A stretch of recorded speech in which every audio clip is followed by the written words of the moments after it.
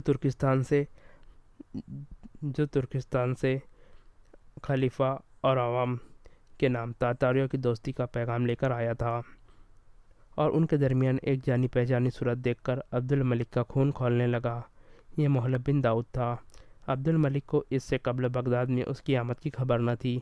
وہ ایک خالی کرسی پر بیٹھ گیا۔ نقیب نے مسند کے عقب میں دروازے سے سر نکال کر خلیفہ کی آمد کا اعلان کیا، اور حاضرین اٹھ کر کھڑے ہو گئے۔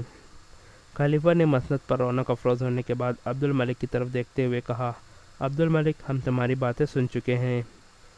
تم یہ کہتے ہو کہ تاتاریوں کے خلاف اعلان جہاد ہمارا فرض ہے، لیکن یہ معززین، جن میں ترکستان کے قابل عزت علماء کا وفد بھی شامل ہے، ہماری اس تجویز کے مخالف ہے۔ ہم تمہیں ان سب کے سامنے اپنے خیالات کا اظہار کا موقع دیتے ہیں۔ اگر تم انہیں قائل کر سکو تو ہم کل ہی افواج کو یہاں سے روانگی کا حکم دے دیں گے، ورنہ ہمیں امید ہے کہ تم ان کے دلائل پر توجہ دو گے۔ عبد الملک کو یہ یقین ہو چکا تھا کہ یہ سب کچھ اس کا منہ بند کرنے کے لیے کیا جا رہا ہے، تاہم اس نے کھڑے ہو کر ایک پرجوش، طویل اور مدلل تقریر کی اور بیٹھ گیا۔ بغداد کے علماء کو معلوم تھا کہ عبد الملک اور اس کے ساتھی عوام کو مستحیل کرنا جانتے ہیں، اس لیے ان میں سے کسی نے فوراً اٹھ کر جواب دینے کی جرات نہ کی۔ خلیفہ نے ارکان وفد کی طرف دیکھا، لیکن وہ بھی عبد الملک کی تقریر کے بعد پریشان نظر آتے تھے۔ محلب خلیفہ سے بولنے کی اجازت لے کر اٹھا۔ وہ رائے کا پہاڑ بنانا جانتا تھا۔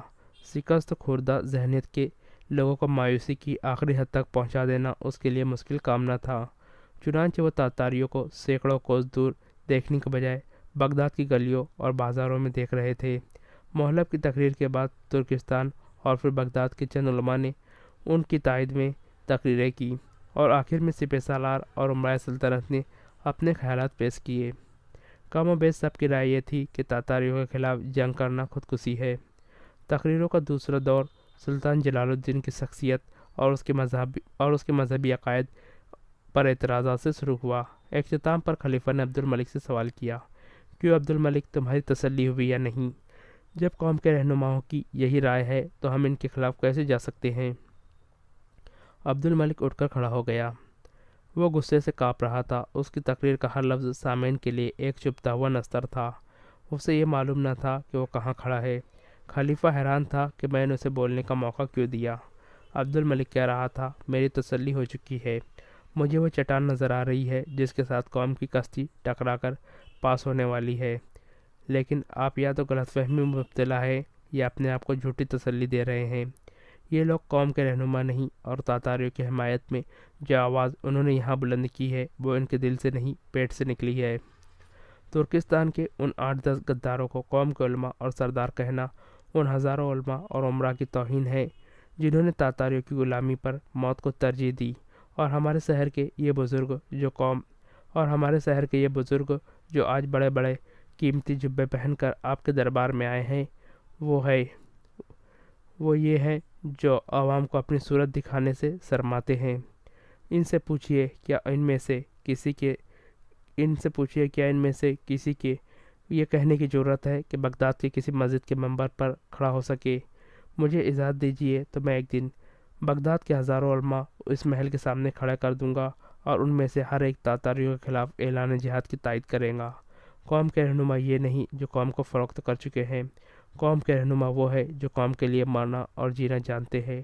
خلیفۃ المسلمین، میں جانتا ہوں کہ میری تقریریں بے سود ہیں۔ مجھے معلوم ہے کہ یہ تاجر مسلمانوں کو تاتاریوں کے ہاتھ بیچ چکے ہیں۔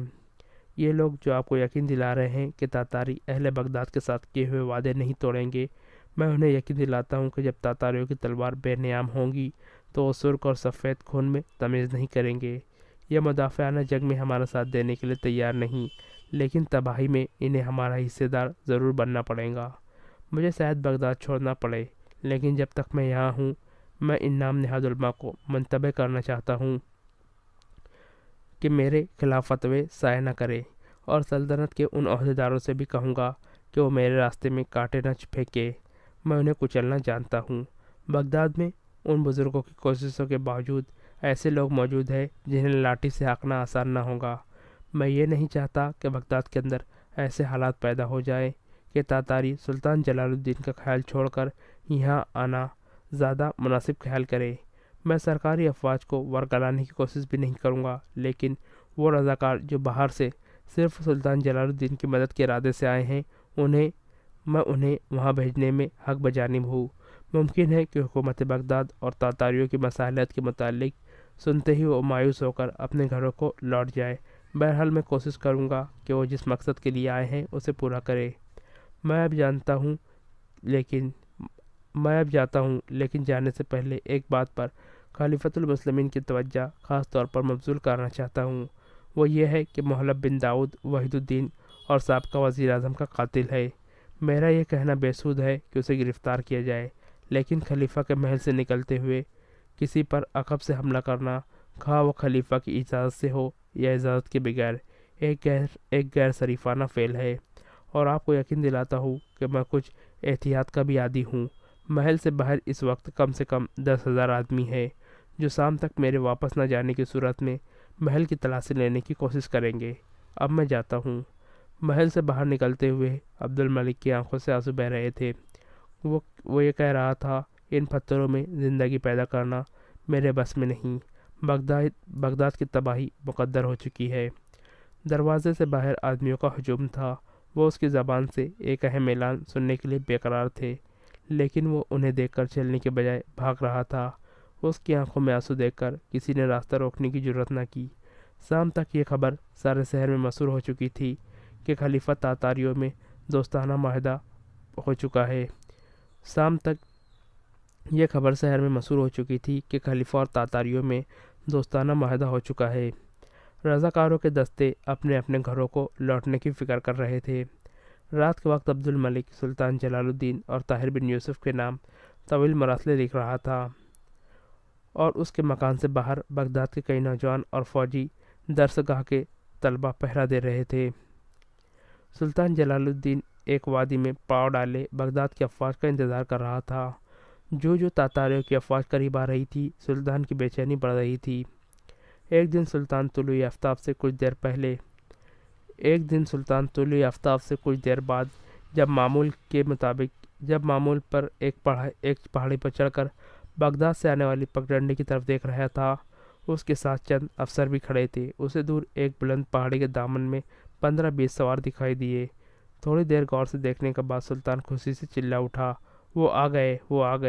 وہ بغداد سے 3 لاکھ کی فوج کی مدد لا رہے ہیں۔ وہ بغداد سے 3 لاکھ فوج کی آمد کی خبر لا رہے ہیں۔ دیکھا تم کہتے تھے کہ عبد الملک کا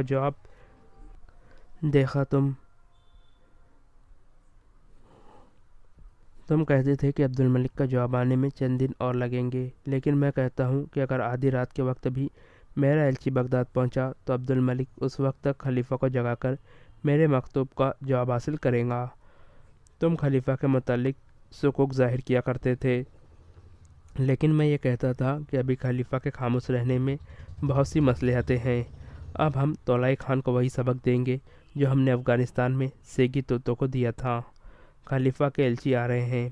فوج کے تمام سپاہیوں کو حکم دو کہ خیمے سے باہر نکل کر ان کا خیر مقدم کریں۔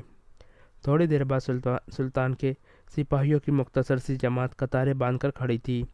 سوار قریب پہنچ کر گھوڑے سے اترے۔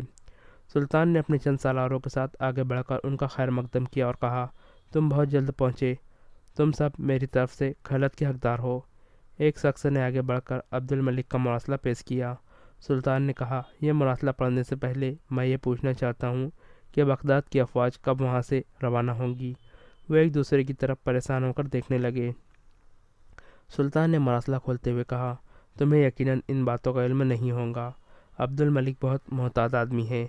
مراسلہ پڑھتے وقت سلطان کا چہرہ زیادہ پڑ گیا۔ اس کی حالت اس شخص کی سی تھی جس پر اچانک بجلی گر پڑی ہو۔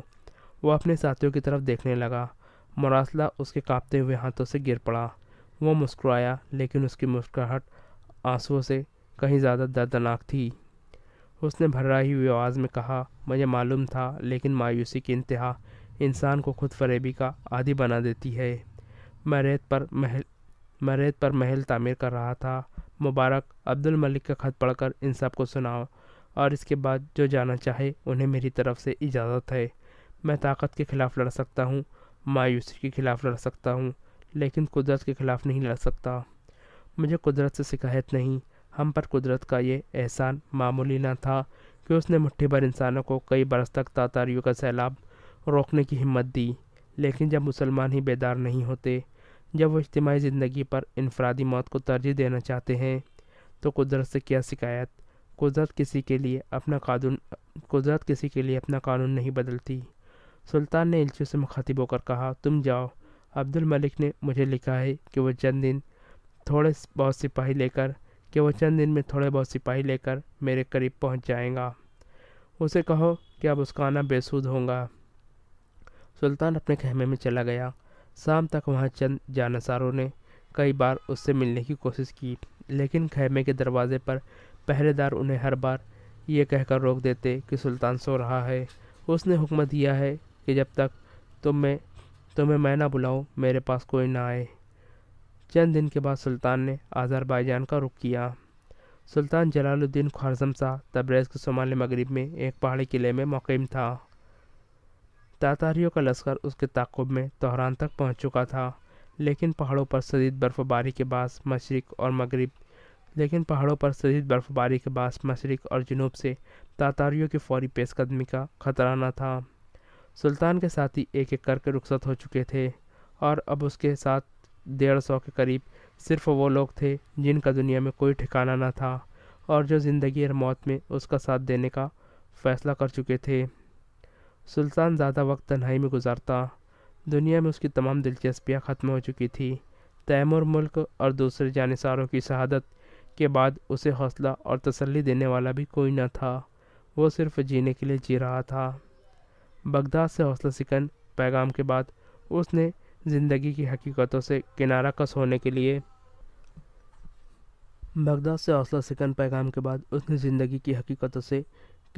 ہونے کے لیے شراب نوشی شروع کر دی۔ ہوش کا ہر لمحہ اپنے لیے ناقابل برداشت سمجھتے ہوئے وہ مدہوش رہنے لگا، اور جب مدہوشی کی حالت میں بھی تلواروں کی جھنکار کا تصور اسے پریشان کرتا تو وہ رقص سرود کی محفل آراستہ کرنے کا حکم دیتا، لیکن اسے سکون نصیب نہ ہوتا، اور وہ اپنے ساتھیوں سے کہتا، شراب اور راگ بغداد کے عمرہ کو زندگی کی تلخ حقیقتوں سے بیگانہ کر دیتے ہیں، لیکن مجھے ان سے بھی سکون حاصل نہیں ہوتا۔ کبھی کبھی وہ اپنے ساتھیوں سے کہتا، میں ایک بہت بڑا مینار ہوں جس کی بنیادیں ہل چکی ہے، تم یہاں سے چلے جاؤ، مجھے ڈر ہے کہ جب میں گروں گا تو تم نیچے دب جاؤ گے۔ کبھی وہ قلعے کا دروازہ کھلوا کر باہر نکل جاتا اور پہروں برف باری کے طوفانوں میں پہاڑیوں میں گھومتا پھرتا۔ کبھی وہ سرام کا جاب ہونٹوں تک لے جا کر پھینک دیتا اور سراہیاں توڑ ڈالتا۔ کبھی کونے میں پڑی ہوئی تلوار اٹھاتا، اسے نیام سے نکال کر دیکھتا اور اپنے کسی ساتھی کو بلا کر کہتا، دیکھو یہ میرا منہ چڑھا رہی ہے، نہیں شاید میری طرح یہ بے جان لوہا بھی مضطرب ہے، شاید اسے بھی خود فراموشی کی ضرورت ہے، جاؤ اسے شراب کے مٹکے میں ڈبو دو۔ ایک دن برف پڑ رہی تھی۔ قلعے کے اندر سلطان کے سامنے رقص سرور کی محفل گرم تھی، شراب کے دور چل رہے تھے۔ دروازے کے پہرے دار نے آ کر اطلاع دی کہ بغداد سے عبد الملک آپ کو تلاش کرتا ہوا یہاں آ پہنچا ہے اور وہ حاضر خدمت ہونے کی اجازت چاہتا ہے۔ سلطان نے تلخ لہجے میں کہا، عبد الملک وہ یہاں کیسے پہنچا؟ اسے اب مجھ سے کیا کام ہے؟ اور کون ہے اس کے ساتھ؟ 5 سپاہی اور ہے۔ تم نے اسے یہ کیوں بتایا کہ ہم یہاں ہیں؟ میں نے کہا تھا کہ آپ یہاں نہیں، لیکن وہ پاس کی بستی سے ایک رہنما اپنے ساتھ لایا ہے۔ وہ یہ بھی کہتا ہے کہ آذربائیجان میں کئی ہفتے بھٹکنے کے بعد اس نے بڑی مشکل سے آپ کا سراغ لگایا ہے۔ ایک شخص نے کہا، سلطان معظم، ممکن ہے کہ وہ بغداد سے کوئی اچھی خبر لایا ہو۔ سلطان نے چلا کر کہا، میرے سامنے بغداد کا ذکر نہ کرو، بلاؤ اسے۔ عبد الملک نے کمرے میں داخل ہو کر محفل کا رنگ دیکھا تو ٹھٹک کر رہ گیا۔ آؤ عبد الملک، آگے آ جاؤ، رک کیوں گئے؟ میرے قریب بیٹھو، سلطان نے کہتے ہوئے شراب کا پیالہ اٹھا کر منہ سے لگا لیا۔ خوارزم شاہ نے گانے والوں سے کہا، تم خاموش کیوں ہو گئے؟ گاؤ۔ راگ پھر شروع ہوا۔ سلطان نے شراب کی سراہی سے پھر پیالہ بھرا اور چند گھونٹ پینے کے بعد اپنے سامنے رکھتے ہوئے کہا، عبد الملک، میں سمجھتا تھا کہ یہ مقام زندگی کی نگاہوں سے بہت دور ہے۔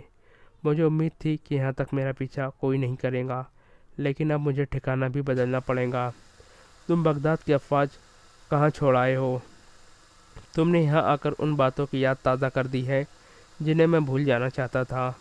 سلطان نے پھر شراب کا پیالہ اٹھا لیا، لیکن عبد الملک نے اس کے ہاتھ سے پیالہ چھین کر دور پھینک دیا اور خنجر نکال کر سلطان جلال الدین کو پیش کرتے ہوئے کہا، سلطان معظم، میں نے شاید گستاخی کی ہے، یہ لیجئے، مجھے اپنے ہاتھ سے موت کے گھاٹ اتار دیجئے، میں یہ نہیں دیکھ سکتا، میری آنکھیں نکال دیجئے۔ راگ بند ہو چکا تھا اور محفل میں سناٹا چھا رہا تھا۔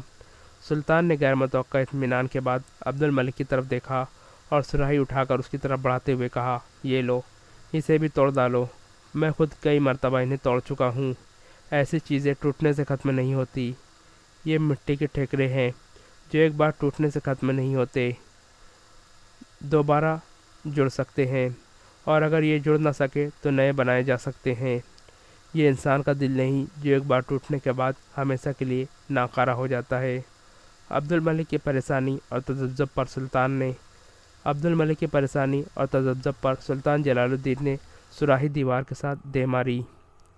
عبد الملک نے ابدیدہ سا ہو کر کہا، سلطان معظم، میں نے اپنی زندگی میں